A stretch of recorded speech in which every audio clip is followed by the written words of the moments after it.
सुप्रभात। आइए देखते हैं नागपुर के मुख्य समाचार। आज बुधवार 29 जुलाई के जायसवाल सहित 4 गिरफ्तार। पहले भी कई बार विवादों में रह चुके 0 डिग्री के बार के मालिक तपन जायसवाल सहित उनके गिरोह के 4 आरोपियों को क्राइम ब्रांच ने गिरफ्तार कर लिया। मामला अवैध साहूकारी और फिरौती वसूलने का है। एक युवक को रुपए उधार देकर जायसवाल ने मोटी रकम वसूली कर ली। कोरे कागज और चेक पर हस्ताक्षर लेकर उससे 1 करोड़ 90 लाख रुपए की मांग कर रहा था। डीएसपी क्राइम गजानन राजमाने ने शिकायत मिलते ही क्विक एक्शन लिया और चारों आरोपियों की गिरफ्तारी हुई। दोपहर में आएगा online result. Maharashtra state board द्वारा विगत मार्च 2020 में लिए गए माध्यमिक शालांत परीक्षा कक्षा 10वीं के रिजल्ट बुधवार 29 जुलाई को दोपहर 1 बजे ऑनलाइन घोषित होंगे।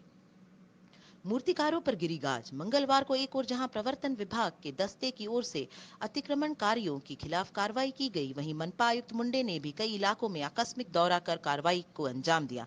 केवल फुटपाथ दुकानदारों ही नहीं बल्कि मूर्तिकारों द्वारा भी नियमों का उल्लंघन किए जाने को लेकर उनके खिलाफ कार्रवाई की, साथ ही जुर्माना भी ठोक दिया। उल्लेखनीय है कि मनपा आयुक्त ने मंगलवार को सीए रोड, गोलीबार चौक, मस्का सात, इतवारी, मछली बाजार आदि इलाकों में छापामार कार्रवाई की।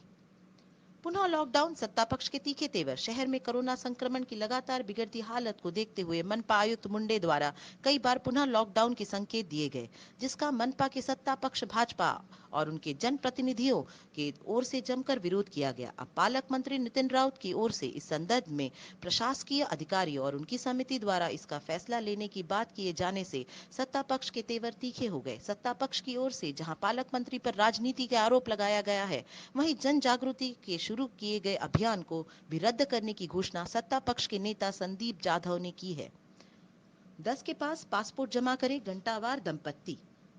अवैध संपत्ति और भ्रष्टाचार को लेकर बरडी में दायर एफआईआर में गिरफ्तारी की संभावना जताते हुए मनपा के अतिरिक्त स्वास्थ्य अधिकारी डॉक्टर प्रवीण घंटावार और उनकी पत्नी शीलू घंटावार की ओर से हाई कोर्ट का दरवाजा खटखटाया गया।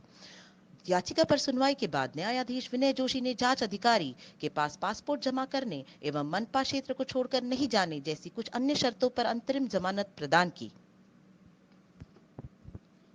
साहिल पर जल्द होगी नई एफआईआर। समाज सेवा के नाम पर ठगी का रैकेट चलाने वाले साहिल सैयद के खिलाफ जल्द ही एक नई एफआईआर दर्ज हो सकती है।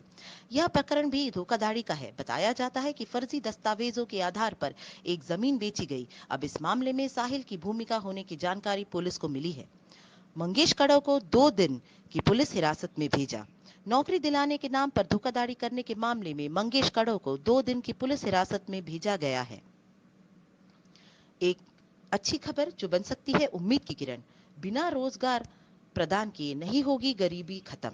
प्रोसेसिंग उद्योग शुरू हो। गडकरी ने कहा है कि जिले में खनिज संपत्ति है, उस पर आधारित उद्योग शुरू होने चाहिए। वहीं गुड़, अगरबत्ती काड़ी, शहद, बांबू, नीरा, महुआ आदि के लिए प्रोसेसिंग प्रकल्प हो तो रोजगार निर्मित हो सकती है। महिला बचत गटों के रोजगार उपलब्ध हो सकता है। धान से इथेनॉल तैयार होने के बाद बचे हुए पेस्ट से पशु खाद्य तैयार किया जा सकता है। दूध उत्पादन पर खर्च कम कर खोआ तैयार करने का क्लस्टर तैयार किया जा सकता है। इस तरह लोगों को रोजगार उपलब्ध किया जा सकेगा। ये थे आज के समाचार। समाचार अंत करने से पहले चलिए सुनते हैं तुलसीदास जी के ये बोल। दया धर्म का मूल है, पाप मूल अभिमान। तुलसी दया न छोड़िए, जब लग घट में प्राण। तुलसीदास जी कहते हैं कि धर्म का मूल भाव ही दया है, इसलिए मनुष्य को कभी भी दया नहीं त्यागनी चाहिए। इसी प्रकार अहम अर्थात अभिमान का भाव ही पाप है। यह इसका अर्थ है, यह जड़ होती है। ये थे आज के समाचार। कल के समाचार जानने के लिए सब्सक्राइब कीजिए हमारा channel Nagpur city news channel.